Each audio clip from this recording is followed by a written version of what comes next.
যৌতুকেরই লোভে হারায়ো না ঈমান, যৌতুকেরই লোভে হারায়ো না ঈমান।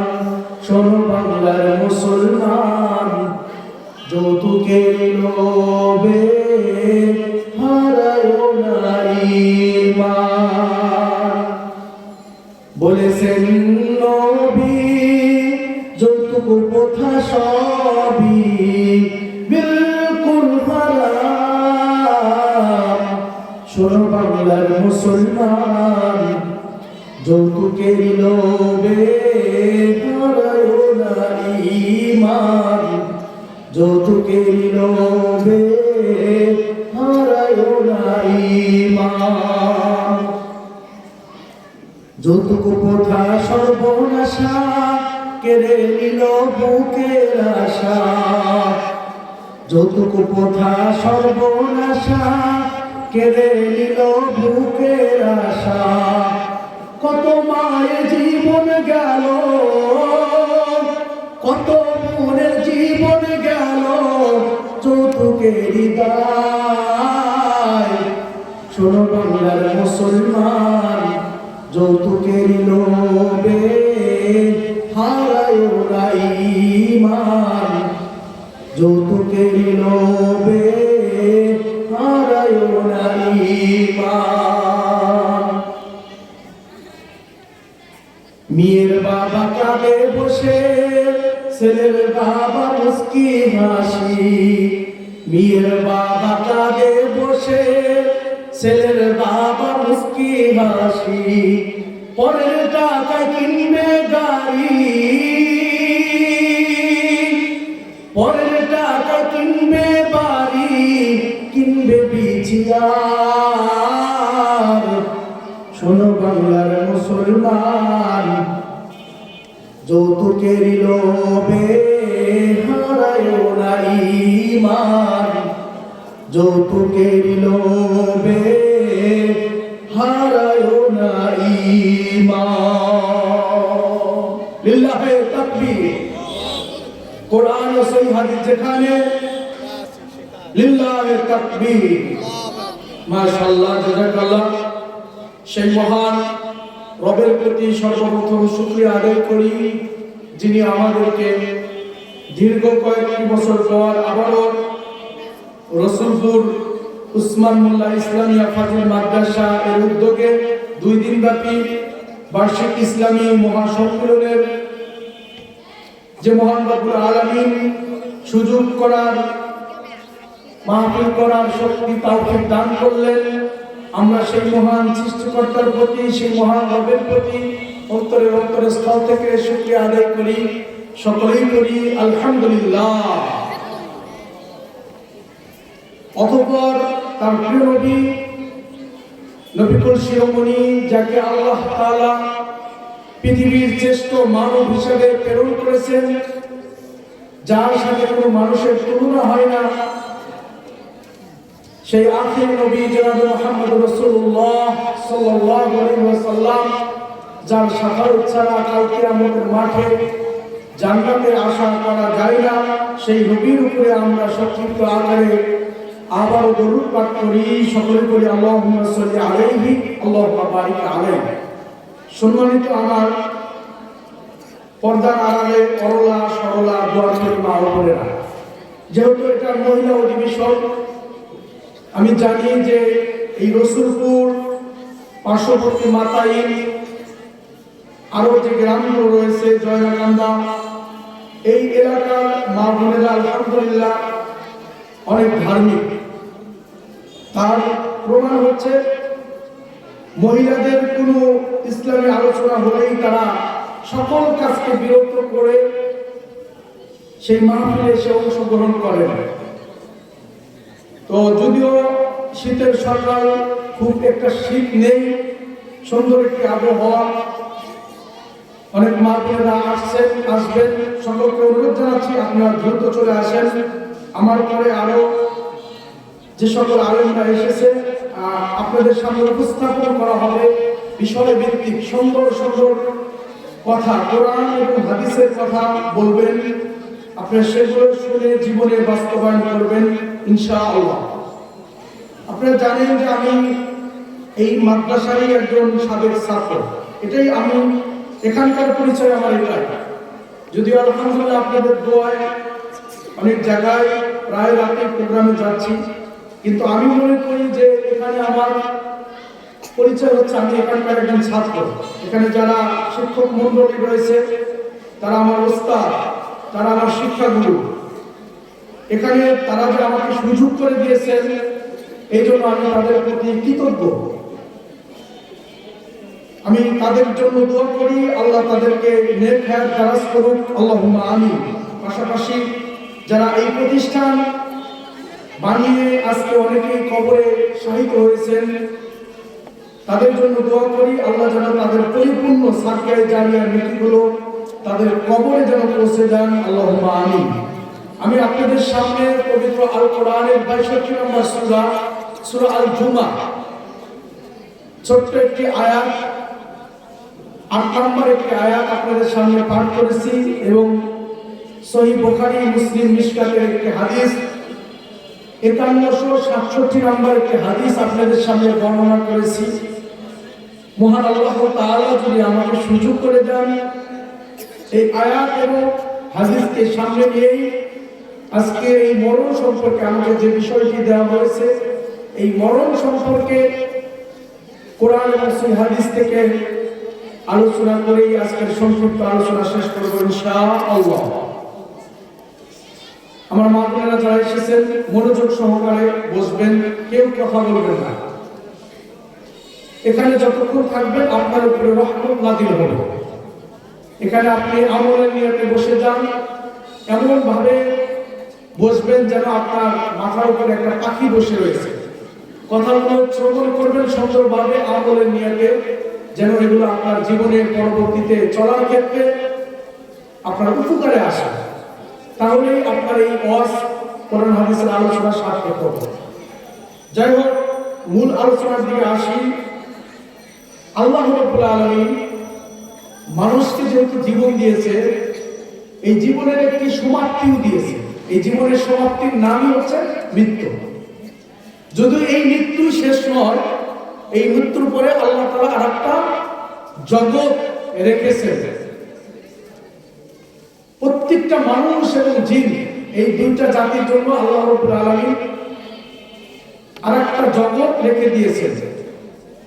তো আমরা সবাই জানি যে মরণ মানুষের হবে, কিন্তু মরণকে নিয়ে অবহেলা, ঠাট্টা, অবজ্ঞা করে চলা এটা কোনো মুমিনের কাজ নয়। মরণকে সব সময়ের জন্য সর্ব অবস্থায় যারা স্মরণ করবে তারাই হচ্ছে পৃথিবীর শ্রেষ্ঠ মানুষ।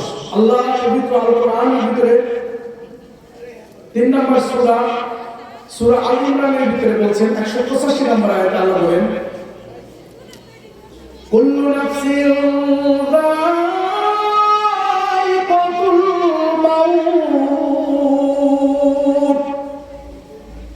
ওয়া ইন্নামা তুওয়াফফাউনা উজুরাকুম ইয়াওমাল কিয়ামাহ ফামান যুহজিহা আনিন নারি আও দুখিলাল জান্নাতা ফাকাদ ফাজ ওয়া মাল হায়াতুদ দুনিয়া ইল্লা মাতাউল গুরুর।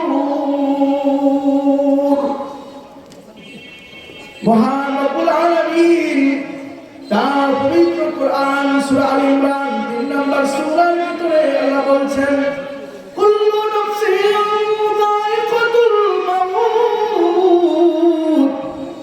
প্রত্যেক প্রাণীকে একদিন না একদিন মৃত্যুর স্বাদ গ্রহণ করতে হবে। শুধু মানুষ নয় গো ভাই, আল্লাহ রাব্বুল আলামিন যার জীবন দিয়েছে, যার জীবন থাকবে, ওই ব্যক্তির একদিন না একদিন মৃত্যু হবে। জীবন যা রয়েছে তার মরণ একদিন বরণ করতে হবে। আল্লাহ রাব্বুল আলামিন পবিত্র আল কোরআনের 67 নম্বর সূরা আল্লাহ রাব্বুল আলামিন সূরা মুলকের ভিতরে বলেন আল্লাযী খালাকাল মাউতা ওয়াল হায়াতা লিয়াবলুয়াকুম আইয়ুকুম আহসানু আমালা ওয়া হুয়াল আজিজুল গফুর। আমার আল্লাহ বলেন আমি মানুষের ভিতরে জীবন এবং মৃত্যু সৃষ্টি করেছি পরীক্ষার জন্য। কোন আত্মাটা কোন রূহটা আল্লাহর আদেশ মেনে চলে, আল্লাহ ভীতি অর্জন করে, এটা যাচাই বাছাই করার জন্যই আমি মানুষের ভিতরে জীবন এবং মৃত্যু দান করেছি। আল্লাহ তাআলা আসলে প্রত্যেকটা মানুষকে জীবন দিয়েছে দুনিয়াতে ফুর্তি আনন্দ করার জন্য নয়, জীবন দিয়েছে ইবাদতের জন্য। যদিও আল্লাহ মহাজ্ঞানী, আল্লাহ জানে কোন আত্মা কোন রূহটা আল্লাহর দিকে ধাবিত হবে, কে আল্লাহর হুকুম মেনে নিবে, কে আল্লাহর আইন মোতাবেক চলবে, এটা আল্লাহ পরিপূর্ণভাবে জানেন।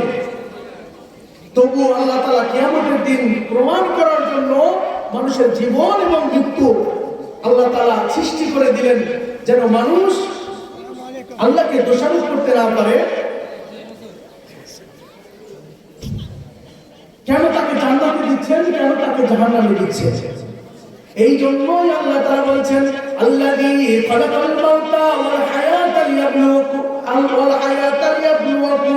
আইয়ুকুম আহসানু আমালা। আল্লাহ বলেন আমি মানুষের জীবন এবং মৃত্যু সৃষ্টি করেছি গো যাচাই বাছাই করার জন্য, পরীক্ষা নিরীক্ষার জন্য। কে আল্লাহকে মানে আর কে আল্লাহকে মানে না, এটাই প্রমাণ করার জন্য আমি আল্লাহ কি করেছি, জীবন এবং মৃত্যু দিয়েছি। আমার একটা ছাত্র সারা বছর শিক্ষা করে, সে কতটুকু শিক্ষা অর্জন করলো সেটা কিন্তু যাচাই বাছাইয়ের জন্যই পরীক্ষার সিস্টেম, পরীক্ষার মাধ্যম করে দেওয়া হয়। পরীক্ষা দিয়ে বোঝা যায় ছাত্রটা কতটা শিক্ষা অর্জন করেছে, কতটা জ্ঞানী, এটা যাচাই বাছাইয়ের জন্য কিন্তু সে ভালো স্টুডেন্ট, ভালো ছাত্র, ভালো ছাত্রী নাকি মন্দ ছাত্র ছাত্রী, এটা যাচাই বাছাইয়ের জন্য। যেমন দুনিয়াতে একটা স্কুলে, একটা মাদ্রাসা, একটা কলেজে, ভার্সিটিতে যেমন পরীক্ষার জন্য এরকম ভাবে সিস্টেম করা হয়েছে, ঠিক আমার আল্লাহ এই দুনিয়াটা একটা পরীক্ষার কেন্দ্র হিসেবে মানুষের জীবন এবং মৃত্যু দিয়েছে। এই জন্য যেন কে উত্তম আমলকারী এটা যাচাই বাছাইয়ের জন্যই আল্লাহ জীবন এবং মরণ দান করেছে। জীবন দিয়েছে, এই জীবনকে আল্লাহ আবার নিয়ে নিবে। জীবন দিয়েছে মানে এই জীবন সারা জীবন এইভাবে থাকবে না। যদিও মরণের পরে আরেকটা জীবন রয়েছে, সেই জীবনের শুরু আছে আর ওই জীবনের শেষ নেই, সে কথাটা আল্লাহ বলেছেন লা ইয়াযুকুনা ফিহাল মাউতা ইল্লাল মাউতাতাল উলা ওয়া ওয়াকাহুম আযাবাল জাহিম। আমার আল্লাহ বলেন ওইখানে লা ইয়াযুকুনা ফিহাল মাউতা ইল্লাল মাউতাতাল উলা, ওইখানে তাদের আর কখনো মৃত্যু হবে না, তাদের মৃত্যুর মুখোমুখি হতে হবে না, তাদেরকে সেই দিন জাহান্নামের শাস্তি থেকে বাঁচিয়ে দেওয়া হবে। অর্থাৎ সেখানে তারা চিরকাল অবস্থান করবে। জান্নাতে যারা যাবে তখন আর মানুষের মৃত্যু হবে না। কিন্তু দুনিয়া নামক স্থান, এটা এখানে মরণকে বরণ করতেই হবে। যদিও আমরা মরণ পছন্দ করি আর না করি, মরণকে মেনে নিতে চাই আর না নিতে চাই, কিন্তু মরণকে একদিন সকলকেই এই মরণকে বরণ করে নিতে হবে। এই জন্য আমাদেরকে আল্লাহ তাআলা বিভিন্ন জায়গায় সতর্কমূলক মরণ সম্পর্কে আলোচনা করছেন। আল্লাহ বলেন কুল্লু নাফসিন যায়কাতুল মাউত, প্রত্যেক প্রাণীকেই একদিন না একদিন মৃত্যুর স্বাদ গ্রহণ করতে হবে। ওয়া ইন্নামা তুওয়াফাউনা উজুরাকুম ইয়াওমাল কিয়ামাহ, এবং তাদেরকে কিয়ামতের দিন পরিপূর্ণ বদলা, দুনিয়াতে তারা যে কর্ম করেছিল গো এই কর্মের বদলাগুলো সেদিন তাদের হাতে প্রদান করা হবে। ফামান যুহজিহা আনিন নারি ওয়া উদখিলাল জান্নাতা ফাকাদ ফাজ। আল্লাহ বলেন সেই দিন যাদেরকে জাহান্নাম থেকে দূরে রাখা হবে এবং জান্নাতে প্রবেশ করানো হবে গো, মহান আল্লাহ বলেন তারাই হবে সফলকাম। মানুষ দুনিয়াতে অনেক কিছু করে, বাড়ি গাড়ি, টাকা পয়সা, দ্বন্দ্ব, ব্যাংকের জায়গা সম্পদ করে সফলতা বুঝাতে চায় যে তিনি সফল ব্যক্তি, কিন্তু এটা আসলে সফলতা নয়। এই সফলতা সাময়িক কিছু সময়ের জন্য, যে কোনো মুহূর্তে এই সফলতা হাত থেকে ছুটে চলে যায়, কিন্তু আখিরাতে পরকালের মৃত্যুর পরে যে সফলতা আসবে, এই সফলতা কখনো কি হবে না, মানুষের হাত থেকে ছুটে যাবে না। এই জন্য আমাদেরকে কি করতে হবে? মরার পূর্বেই মরণ করতে হবে। মরার পূর্বে আমাদের এমন জীবন গঠন করতে হবে যেন আমরা সফল কাম ব্যক্তিতে পরিণত হতে পারি। কারণ এই দুনিয়াটা আল্লাহ এই আয়াতের শেষ অংশে বলছেন, আমাল হায়াতুদ দুনিয়া ইল্লা মাতাউল গুরুর। ও দুনিয়ার মানুষেরা শুনে রাখো, জেনে রাখো, এই পৃথিবীটা একটা মিথ্যা অভিনয় সাধনার জায়গা। এই মিথ্যাটা একটি ধোঁকার জায়গা। এই দুনিয়াটা আপনি যা কিছু পেয়েছেন, পাচ্ছেন, দেখছেন, সব কিছুই হচ্ছে অভিনয়ের মতো। এই দুনিয়ার এগুলো হচ্ছে ক্ষণস্থায়ী, আপনার কাছ থেকে এক সময় হাতছাড়া হয়ে যাবে। এই জন্য আমার মা বোনেরা যারা এসেছেন, শুধু দুনিয়ার জীবনকে প্রাধান্য দিলে চলবে না, আখিরাতের পরকালের জীবনকে প্রাধান্য দিতে হবে। কারণ আপনার আমার জীবনটা, এই মৃত্যু নামক শব্দটা যে কোনো সময় আপনার আমার জীবনের সাথে জড়িয়ে পড়বে। আমার আপনাকে এই মৃত্যুকে বরণ করে নিতে হবে। এই জন্য আল্লাহ রাব্বুল আলামিন সূরা আন-নিসা, এই মহিলাদের সূরার ভিতরে ৭৮ নম্বর আয়াতে আল্লাহ রাব্বুল আলামিন বলেন, আইনামা তাকুনু ইদরিকুমুল মাউত ওয়া কুনতুম ফি বুরুজিন মুশাইয়াদা।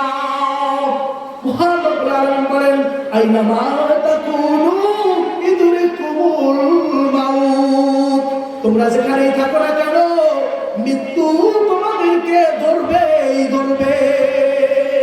মানুষ মরা থেকে যদি বাঁচার জন্য যেই জায়গায় থাকুক না কেন, ওয়ালাউ কুনতুম ফি বুরুজিন মুশাইয়াদা, মহান আল্লাহ বলেন কেউ যদি সমুদয় বৃত্তের ভিতরে অবস্থান করে, এমন জায়গা যেই জায়গাতে কেউ যাওয়া সম্ভব নয়, এরকম পুক্তা শক্তিশালী একটা বিল্ডিং এর ভিতর, ঘরের ভিতরে যেখানে একটা আলো বাতাস পৌঁছানো সম্ভব নয়, এই জায়গায়ও যদি মানুষ মৃত্যু থেকে বাঁচার জন্য অবস্থান নেয়, যে মৃত্যুকে বরণ করে নিবে না, মহান আল্লাহ বলছেন যে ওই জায়গায় গিয়েও তার বাঁচার কোনো পথ থাকবে না, ওইখানে গিয়েও তার মরণকে তাকে বরণ করে নিতে হবে।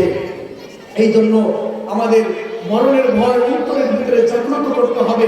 মরণ আমরা জানি হবে, কিন্তু মরণ প্রতিনিয়তই হচ্ছে, মানুষ আমাদের পাশ থেকে চলে যাচ্ছে, কিন্তু এই মরণগুলো দেখে আমি আপনি শিক্ষা নিচ্ছি না, আমরা অবহেলিত আমাদের জীবনকে পরিচালনার মধ্যেই রেখে দিয়েছি। আমার আদরের মুহাব্বতের মায়েরা বোনেরা, ভালো করে শুনুন, মহান রব্বুল আলামিন মরণ সম্পর্কে কোরআনের ভিতরে বহু জায়গায় বহু আলোচনা করেছেন।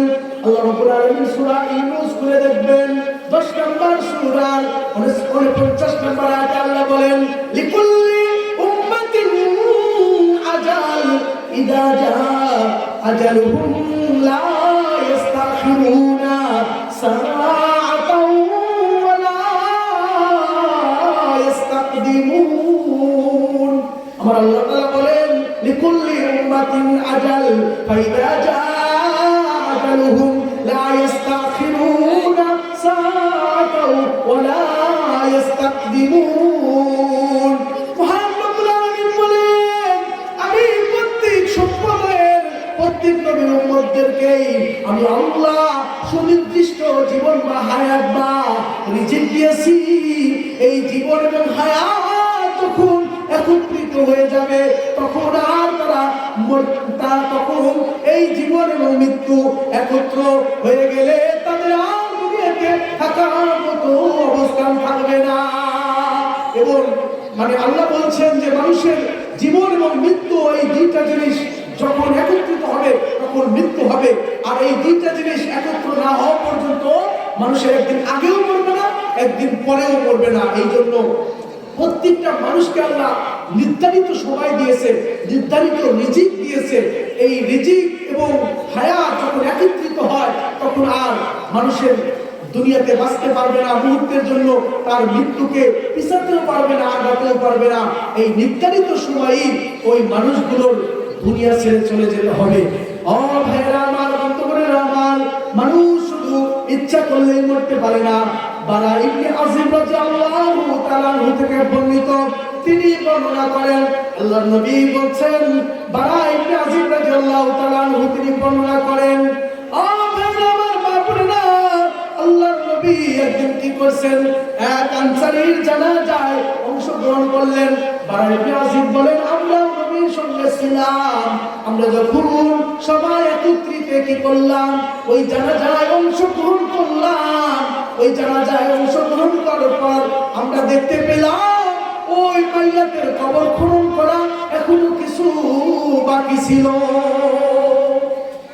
আল্লাহর নবী একটা জানাজায় একটা মানুষ মারা গেলেন, জানাজায় অংশগ্রহণ করলেন, আর নবীজি সাহাবীদেরকে সঙ্গে নিয়ে আর দেখতে পেলেন যে কবরকে খনন করা এখনো বাদ রয়েছে। তখন নবীজি তাদেরকে নিয়ে কবরের খুব কাছাকাছি গিয়ে বসে পড়লেন, এমন ভাবে চুপচাপ করে বসলেন যেন তাদের মাথার উপরে যেন পাখি বসে রয়েছে।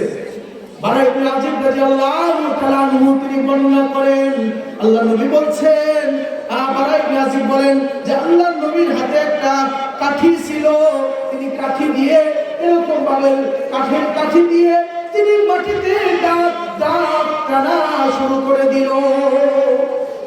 আল্লাহর নবী এই দাগ যখন মাটিতে দাগ টানছেন, এমন অবস্থায় আল্লাহর নবী কি করলেন, কিছুক্ষণ পর উপস্থিত সাহাবীদেরকে বললেন যে তোমরা আল্লাহর কাছে কবরের শাস্তি থেকে পরিত্রাণ চাও, কবরের শাস্তি থেকে তোমরা আল্লাহর কাছে ক্ষমা চাও।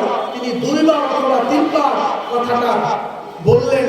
আর আল্লাহর নবীর এই কথা শুনে সাহাবারা এই একই কথা অর্থাৎ কবরের শাস্তি থেকে আল্লাহর কাছে মুক্তি চাইলেন। আল্লাহর নবী বলেন, ও সাহাবারা তোমরা শোনো, যখন কোন মানুষের মৃত্যুর সময় হয়ে যায় তখন মালাকুল মাউত কি করেন, মালাকুল মাউত ওই মৃত্যু ব্যক্তির পাশে আসেন। শুধু মালাকুল মাউত নয়, তার সঙ্গে আরেক দল ফেরেশতা চলে আসে। যদি ইমানদার হয় তাহলে ইমানদার ফেরেশতা আসে, আর যদি অর্থাৎ জান্নাতি ফেরেশতারা আসেন, আর যদি পাপিষ্ঠ ব্যক্তি হয় তাহলে জাহান্নাম থেকে জাহান্নাম ফেরেশতারা আসেন। কিন্তু তারা ওই মৃত ব্যক্তির দৃষ্টির বাহিরে বসে থাকেন। এমন অবস্থায় আল্লাহ নবী বলছেন, মালাকুল মাউত যদি সে ইমানদার আত্মা হয়, যদি সে পরহেজগার, দুনিয়াতে ভালো কাজ করে থাকে, দুনিয়াতে যদি ভালো কর্ম করে থাকে, আল্লাহর আইন মোতাবেক নিজের জীবনকে পরিচালিত করে থাকে, তাহলে এই আল্লাহর পবিত্র আত্মাকে মালাকুল মাউত বলে, ও পবিত্র আত্মা, ইয়া আইয়াতুহান নাফসুল মুতমাইন্না, আল্লাহ তাআলা পবিত্র আত্মাকে লক্ষ্য করে বলতে থাকেন, ও পবিত্র আত্মা, তুমি আল্লাহর হুকুমে বাহির হয়ে আসো, তোমার প্রতি মহান আল্লাহ তাআলা সন্তুষ্ট হয়ে গিয়েছে। এই জন্য মুমিনরা যখন মরণের সময় হয়, মুমিনরা দুনিয়াতে থাকতে চায় না, মরণ